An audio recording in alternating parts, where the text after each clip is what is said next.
Wow! So, scholar ka na. Mercury scholar ka na. Di ba? Well, I think this video is not for you yet. I will link my other video for you to know how to be a scholar first, okay?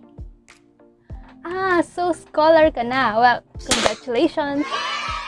Well, you are probably wondering, what's next? What are the necessary steps that I should do to be formally a scholar of Mercury? What should I expect? So if you're interested, please keep on watching.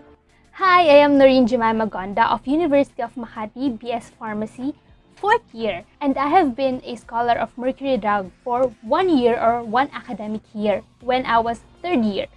So after all the exams and interview, you have to play the waiting game. It depends how long. At our time, it only took about 7 days before we get the result, but previously, I think it's about a month before they release the result. So it really depends on the circumstances and maybe the number of applicants that they have. Oops, sorry. So if nakapasa ka, they will email you first before posting yung result to the page itself. So i-email ka muna nila of the process and the instruction that you need to make. There are two for me na most important with this stage. First is to formalize yung scholarship. You have to sign and your parent to sign a Memorandum of Agreement. It is like a contract. And second is to open a BPI account. Their partnered bank is BPI, so all the tuitions and allowances that they will give is through that BPI account. So Memorandum of Agreement is like a contract, as I said, with all the terms and conditions that you have to know. So at our time, we have to print yung MOA, but I think today, yung instruction nila ngayon is they will send the MOA to you because MOA is a contract. So it's a legal document that is very important for the scholarship. You have to sign it. Your parents have to sign it. The representative of the college or the university have to sign it. And you have to notarize it. Kailangan mo siyang ipanotaryo sa attorney. At my time, inallowed kami na gumamit ng e-signature. But I think, as I said, dahil ipapadala nila, kailangan legit yung perma. And then ipapadala mo ulit sa Mercury. Then pepermahan nila. And then saka mo palang ipapanotaryo. But again, it will depend on the time, I guess, and there's instructions. So this video is just based on my experience. So dapat dun ka pa rin sa instructions na ibinigay ng Mercury Drug, okay? For the BPI account naman, if you already have a BPI account, savings account, it's okay na. Yun na yung pwede mong ibigay sa Mercury. But if you have none, Mercury Drug will ask a specific branch wherein you will make your BPI savings account because they need to make a letter addressing that branch for you to make a savings account for free. So kapag wala kasing help from Mercury, I think you need to pay about 3,000. That's a minimum fee or the minimum balance of that account. So you need to pay that. But if you have the letter addressing to that branch, I think it's just 100 pesos yung kailangan mong bayaran. So makakatipid ka.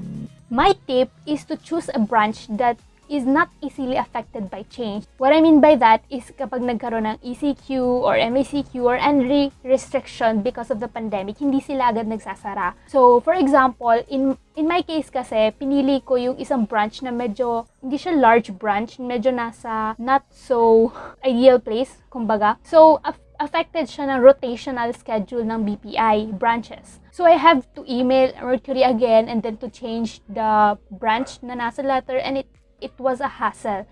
So, my tip would be choose a BPI branch na nasa mall or maraming tao, yung large branches nila.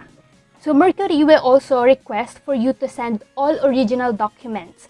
At first, if ang ginawa ninyo is sinend nyo lang sa email ng Mercury, later on, they will request you to send the original documents because they need it as a proof and they need to compile it for their inventory, I guess. Ako, since I'm in Makati and I think the office is in Manila, they will give you the address naman. Pinalala-move ko lang siya. But some of my classmates have to go to LBC or other courier to send the document. It is important na hindi mawawala, hindi mababasa, etc. Kasi important siya to formalize the scholarship. So, after mo ma-formalize yung scholarship, yay! Scholar ka na, okay? What will you expect? Mercury Scholarship or the Mercury Drug Foundation Incorporated scholarship is renewed per semester. Remember, 2.25 dapat yung GWA and there's no failing grade. I am not sure about that requirement because I'm not so particular at the grade, but you can check it in the Memorandum of Agreement. This one is a hassle for me because every semester you have to renew, right? So you need to send yung documents again and again if you want to renew to this scholarship. So the requirements includes good moral, reports of grade from the previous semester, and the certificate of registration on the incoming semester. They might also require certificate of academic standing, but honestly, I think hindi naman sila medyo particular with that one because if they saw your grade, parang okay na yun. But don't trust my word with this, but hindi ako nagpapasa kasi ng certificate of academic standing. And it's okay for them. Yung good moral is nakukuha siya sa university. In our case, sa guidance. Certificate of academic standing is nakukuha sa college. So you can ask a professor if they can give you one. And then report of grades, of course, UMAC and COR or certificate of registration is in UMAC.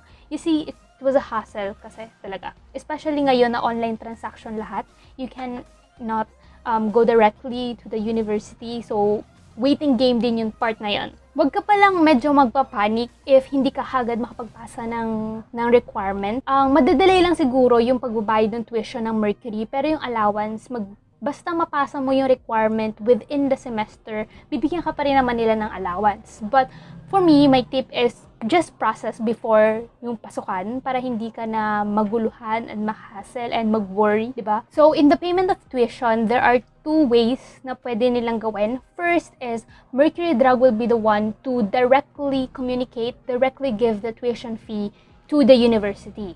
And number two is, you will be the one to first pay the tuition fee and then i-reimburse mo na lamang sa kanila. The transaction kasi is bank to bank, ang Mercury Drug. And in our case, sa University of Makati, through GCash siya. Since all transaction is online and yung partner ng University of Makati is GCash, they cannot do it kasi, I don't know, but they give us the option na kami muna yung magbabayad and then re-reimburse na lang nila. Dun sa requirement na ipapasa nyo, kailangan nyo rin ipasa yung proof of payment and receipt na nagbayad na kayo so that they can reimburse it. So in terms of money, they give the allowance and the tuition, magkasabay na sila every 15th day of the month.